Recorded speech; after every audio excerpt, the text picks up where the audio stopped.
My son's fiancée asked about the orchard property 4 times in 3 months, and each time I smiled and gave her a careful, measured answer, the way I'd spent 38 years doing on the bench. I retired from family court 5 years ago. 38 years of watching people perform grief they didn't feel, of watching people perform grief they didn't feel, and love they'd already abandoned. You learn things in a courtroom. You learn the difference between a question born from curiosity and a question that's been rehearsed. My son's fiancée asked about my property, the way a skilled attorney questions a hostile witness. Casually, gently, twice removed from what she actually wanted to know. But I'm getting ahead of myself. Let me start where it started. My husband passed 3 years ago. Pancreatic cancer, the kind that doesn't negotiate. He was 66. We'd had 41 years together, most of them here on the orchard outside Kelowna, in the Okanagan Valley.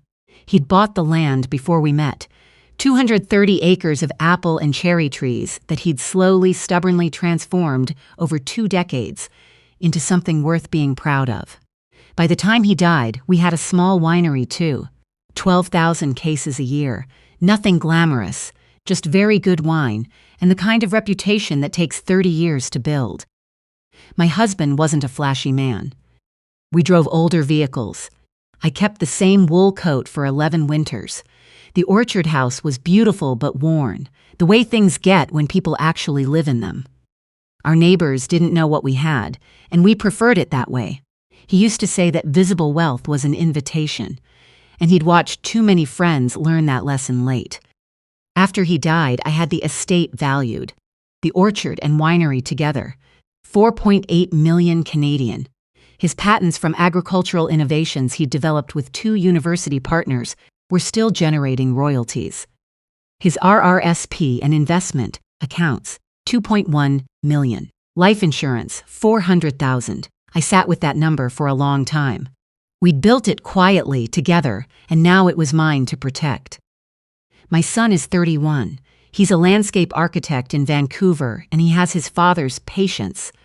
The ability to look at a piece of land and see what it could become 20 years from now. He called me last March with the voice he uses when he's both excited and frightened.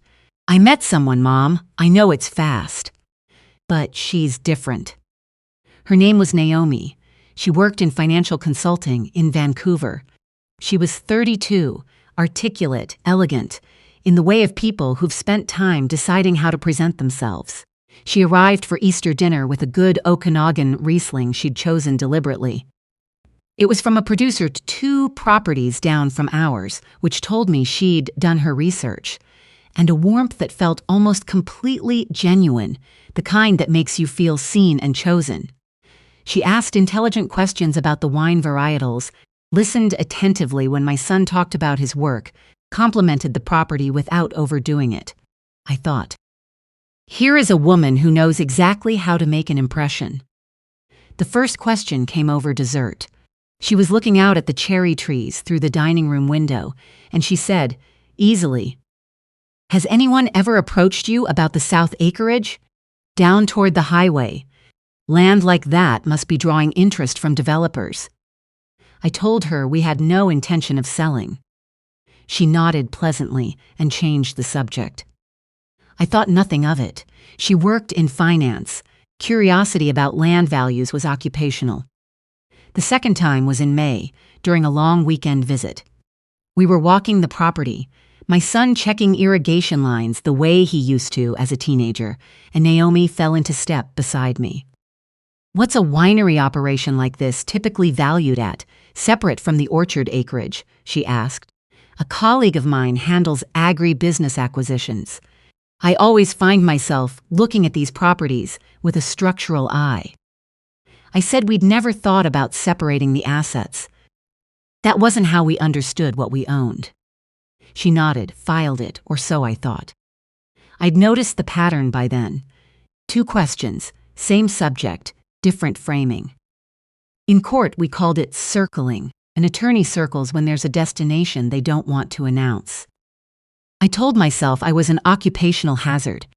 38 years of courtroom work had made me see angles where there were none. The third question came in June during my son's birthday dinner. Naomi asked, conversationally, whether I'd updated my estate planning since my husband died. She said her firm worked frequently with clients in estate transition situations and that rural properties with mixed assets could become complicated without proper structuring.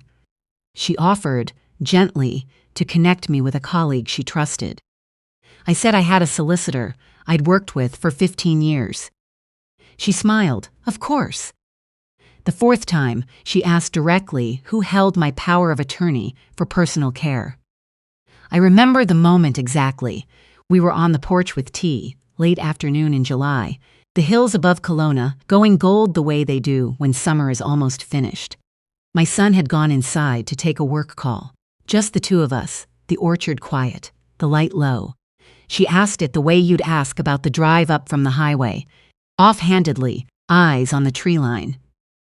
I looked at her. I said family handled that. She nodded, sipped her tea, and said nothing more. But that evening, after they'd gone, I sat in my husband's old chair by the wood stove and let myself think clearly about what I'd been feeling for 3 months. My son was happy in a way I hadn't seen since before his father got sick. Watching that, I wanted to believe. But I had spent 38 years on the bench, and I knew what circling looked like. 4 questions, same destination, 4 different doors. I called my solicitor the next morning. Diane Forsyth had handled my husband's estate and had known us for 15 years. She's sharp in the way of people who've been underestimated enough times to stop announcing it. I told her about the 4 questions: the property valuation, the estate planning, the power of attorney inquiry. There was a pause. How long have they been together? 5 months. Engaged? Not yet, but he's thinking about it. Give me a week, Diane said. She called back in 5 days. Her voice carried the weight I'd only heard from her once before, during my husband's estate, when something was worse than expected. She'd found a woman in Red Deer, Alberta, a widow in her late 60s, comfortable assets, a son who'd dated someone matching Naomi's general description in 2021. Same pattern over the same timeline. Questions about property structure, estate planning, power of attorney. The engagement had lasted 4 months. The family had paid $180,000 for a quiet end. No police involvement. Naomi had asked questions. Asking questions wasn't a crime. But there was something else. Diane had pulled records from a BC agricultural dispute. In 2011, a family named Kowalczyk had operated a cherry orchard in the Okanagan. Smaller than ours, but viable. In 2011, they'd competed for a regional processing contract that my husband's company also bid on. My husband won. The Kowalczyk operation couldn't recover the operating debt they'd taken on in anticipation of the contract. They went under in 2013. Victor Kowalczyk had a stroke 1820 and died in 2015. Naomi Strand had legally been Naomi Kowalczyk until she applied to change her name in 2019. She was Victor's daughter. I sat very still when Diane told me this. Outside the window, the cherry trees were heavy with late-season fruit, the same varieties my husband had planted 30 years ago. I thought about a girl of 17 losing her father, about grief that hardens into purpose when it has nowhere to go. Then I thought about my son, who had his father's eyes and his father's good nature, who was somewhere in Vancouver right now, believing himself loved. I told Diane to hire an investigator. His name was Burke, former RCMP, 17 years in commercial fraud. He arrived on a Tuesday afternoon and moved through the orchard house the way someone might admire a garden. Except he was assessing camera placement and angles. He installed 3 small cameras: kitchen, main sitting room, front entry. All encrypted, all legal under BC privacy law, which Diane had already confirmed with a colleague in civil litigation. The lenses were smaller than a shirt button. People show you who they are when they think they're alone, Burke said, closing his case.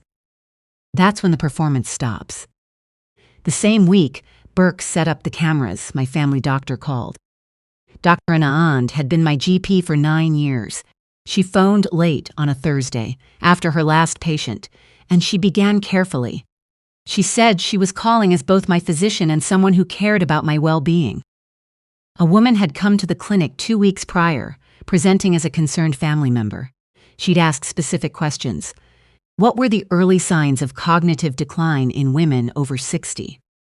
What documentation was typically required to establish a finding of diminished capacity? What was the legal process in British Columbia for petitioning for power of attorney over someone who had not voluntarily granted it? Dr. Anand had noted the questions as unusual. She also asked about medications, she said, specifically sedatives. Which ones dissolve without color or taste in hot liquid? What dosages would cause disorientation in someone over 60? I stood in my kitchen and looked at the tea kettle on the stove. Every time Naomi visited, she'd made a point of helping in the kitchen. Always cheerful, always helpful, always the one to pour the tea. I didn't sleep well that night, but by morning, I knew what we were going to do.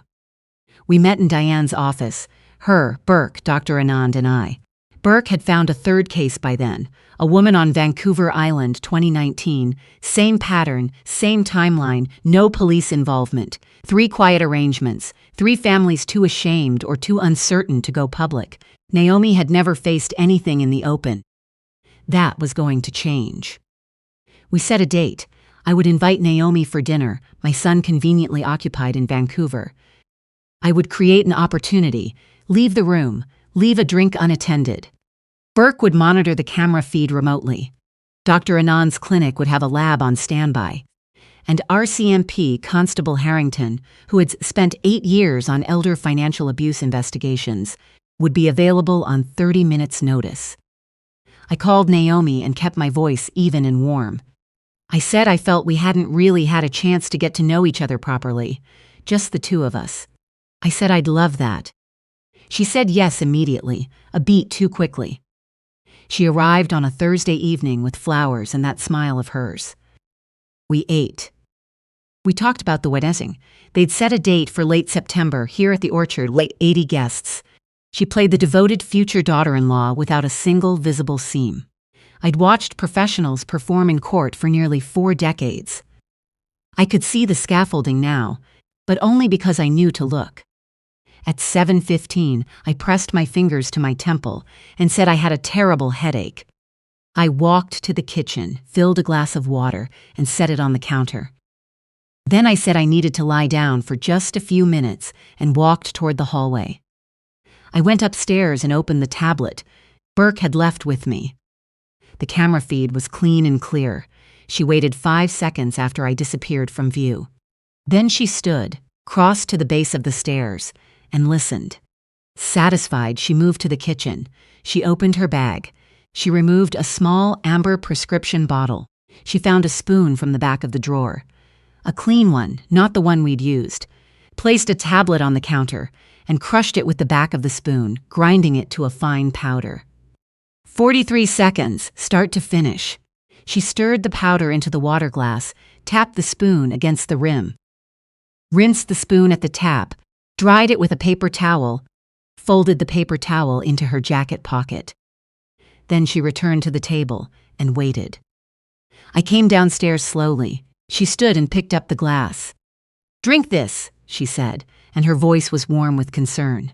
"Hydration always helps with headaches." I took the glass from her. My phone rang, programmed to ring at exactly that moment. I turned my back, wrapped the glass in the dishcloth I'd positioned on the counter, and poured the water down the drain. When I turned back, the wrapped glass went into the sink. She watched me. Something moved across her face, cold, flat, deliberate, before her expression found its way back to concern. She left shortly after. Burke was inside the door within 2 minutes, gloves on, evidence bag ready. Dr. Anand called the next morning. "Zopiclone," she said, 15 milligrams. In a woman my age, it could cause severe disorientation, loss of coordination, possible unconsciousness. If I'd been alone, if something had happened. We had the video. We had the lab confirmation. We had the prior cases with documented patterns. We had everything. I told them what I wanted to do with it. Arrest her quietly, Burke said, and she'd call a lawyer, sign whatever needed signing, and disappear. She'd done it 3 times already.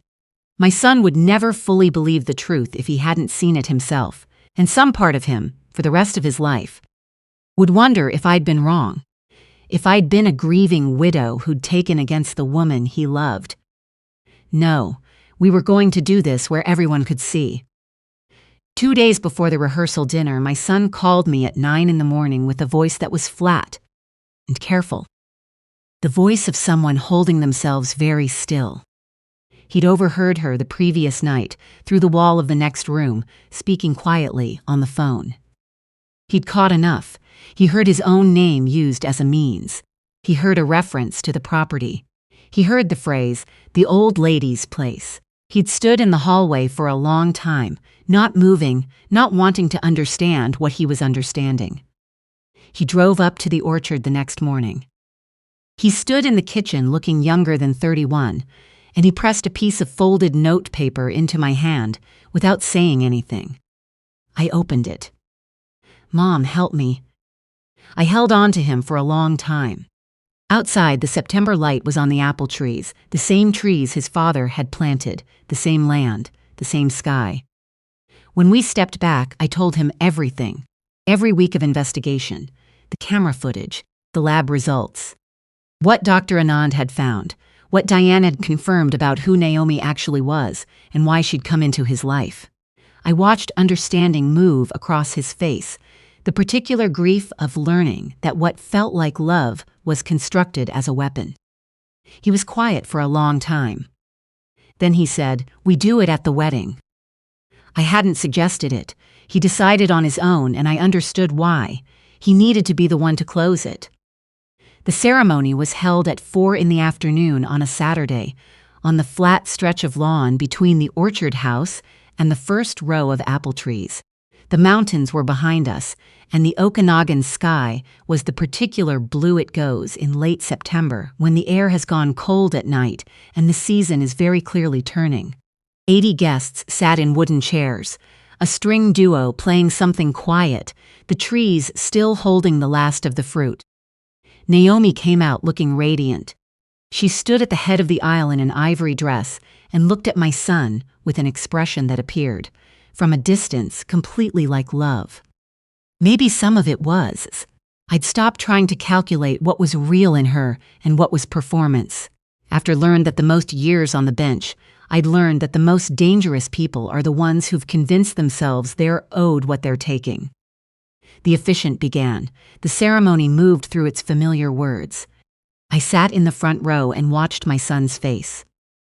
If anyone present knows of any lawful reason why these two should not be married, speak now. I stood up. 80 people turned to look at me.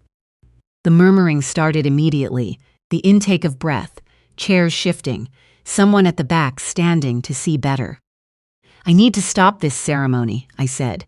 The steadiness in my voice was the same steadiness I'd found on the bench the first day I'd ruled against a parent in a custody hearing. Steady wasn't the same as cold. "I'm sorry to do this here. I'm more sorry than I can explain. But what I have to say concerns every person in this space, and it needs to be said." My son looked at me and gave one small nod. Naomi's expression went very still. I told them about Victor Kowalczyk, about an orchard that failed, a contract my husband won through honest competition, a family that lost everything, and a daughter who was 17 when the business collapsed and 19 when her father died. I told them about the woman in Red Deer, about the woman on Vancouver Island, about 3 quiet settlements and 3 families who'd been bought into silence because a woman asking questions about property wasn't a crime anyone could charge. Naomi spoke my name. She said this was a misunderstanding, that I was confused, that grief did things to people. Dr. Anand stood up from the front row. "I'm a physician and this family's doctor," she said, addressing the assembled guests with the calm authority of someone who delivers difficult news without flinching.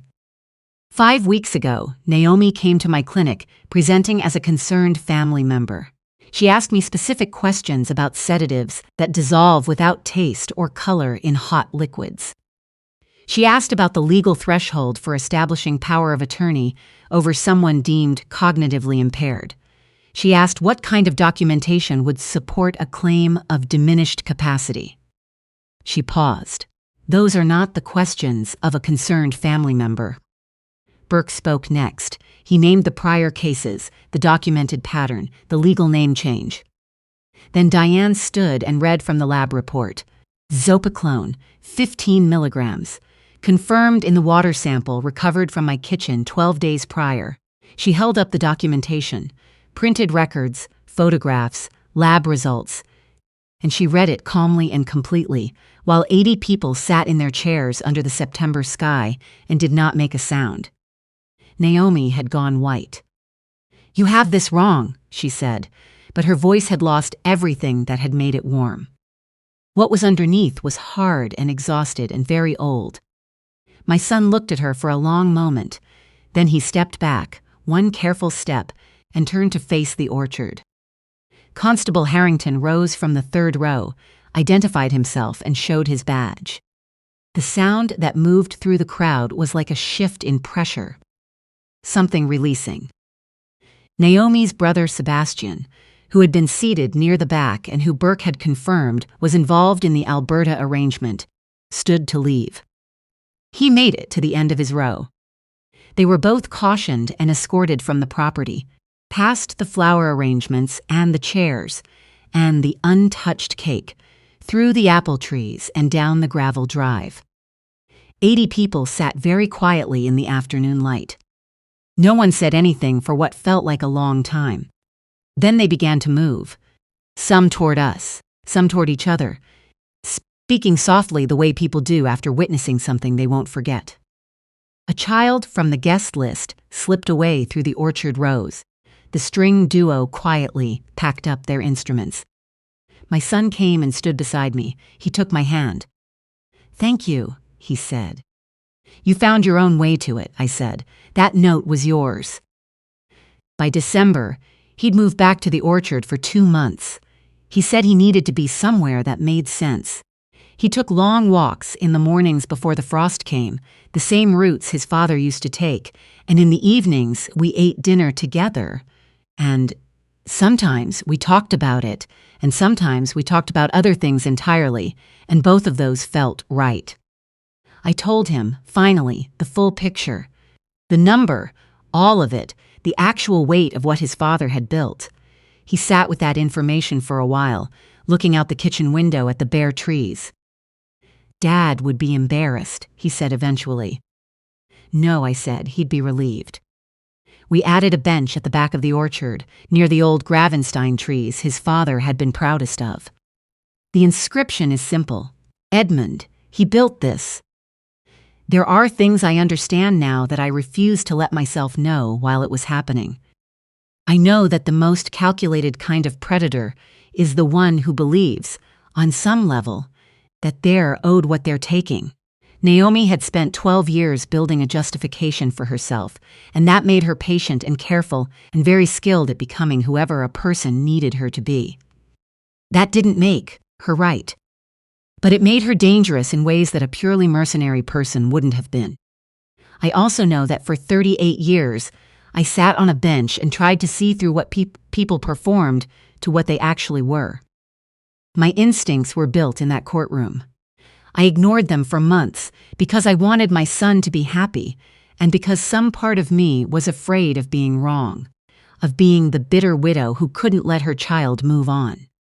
If I could speak to that version of myself, the one standing in the orchard kitchen, watching a woman stare at the tree line and calculating what it might be worth, I'd say, "You know. You already know. The years you spent watching people do this, they weren't wasted. Trust them."